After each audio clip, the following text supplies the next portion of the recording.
Talking about risks, this is an alarming development that I must share with you. It poses an immediate threat to India's national security.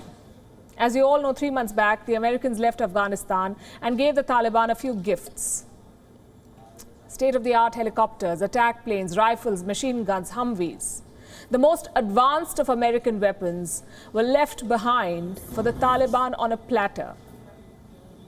Do you know where these weapons are headed now? Right next door to Pakistan. We suspected this would happen, but we did not expect it to happen so soon. Let me show you a report. It was carried by Dawn on the 10th of November. This is what it says, in very clear words, that Pakistan is in the process of procuring American weapons left behind in Afghanistan. Allow me to quote an excerpt from this report. This is what it says. In order to ensure that lethal weapons left behind by the Americans in Afghanistan do not fall into the hands of the TTP and other terrorists, Pakistan is buying a huge cache of these weapons from the Taliban government. Let me repeat, just so that we are clear about this. A terror state is buying weapons from another terror regime to ensure that they do not fall into the hands of terrorists. This is the death of irony. So how many weapons will Pakistan buy? Last we checked, the Biden administration had left behind $20 billion of military hardware, the best in America's arsenal. The Dawn says there are at least 200,000 of them. And Pakistan has already bought a large number of these weapons. No figures have been revealed, but we know that the Taliban is in desperate need of money. Also, they do not know how to operate most of these American weapons. So it would make sense for them to sell. The question is, does Pakistan have the money to buy? Also, what will it do with all of these weapons? The Indian army suspects that Pakistan would first use these weapons at home. Reports to this effect came out in the month of August. They quoted army sources as saying that American weapons will be used to arm terror outfits supported by the ISI to create havoc within Pakistan. And then they would make their way to India, to Kashmir to be precise. A lot of terror groups along the India-Pakistan border have been emboldened by the Taliban's takeover, the likes of Lashkar-e-Toiba, Jaish-e-Mohammed, Lashkar-e-Jangvi, to name a few. Should these weapons, American weapons, find their way into the hands of these terror outfits, the situation in Kashmir would become very serious. This is the legacy of America, and it's a repeat offender.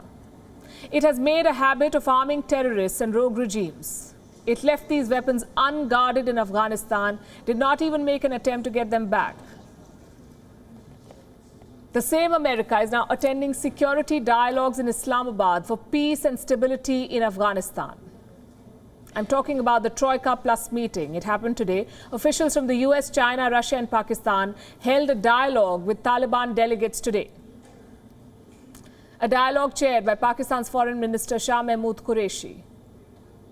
What did they discuss? Listen to this. अगर अफगानिस्तान में अमन इस्तेकाम आता है तो उसके फ़वाइद देखिए ना, उसके global फ़वाइद हैं, उसके रीजनल फ़वाइद हैं। और अगर अफगानिस्तान में बिगाड़ पैदा होता है, पाकिस्तान तो मुतासर होगा, यकीनन होगा, लेकिन आप नहीं बच पाएंगे। या आपका ख्याल है कि आप दूर हैं, यूरोप महफूज है, या दहशतगर्दी की जद में वो इलाके जो आपके ख्वाब ख्याल में नहीं थे वो नहीं आ पाएंगे? मत भूलिए, तारीख से सबक सीखिए।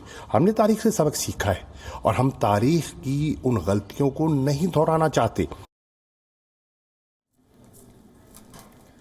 You heard that. We have learned from history, he says. Have they really? Last we checked, Pakistan had struck 2 peace deals. One with the Tehreek-e-Labbaik Pakistan, TLP, which recently ran riot in the country demanding the expulsion of the French ambassador over blasphemy. The second with the Tehreek-e-Taliban Pakistan, TTP, a terror outfit that killed 132 school children in Peshawar in 2014. Did the attendees of the Troika Plus bring up any of this?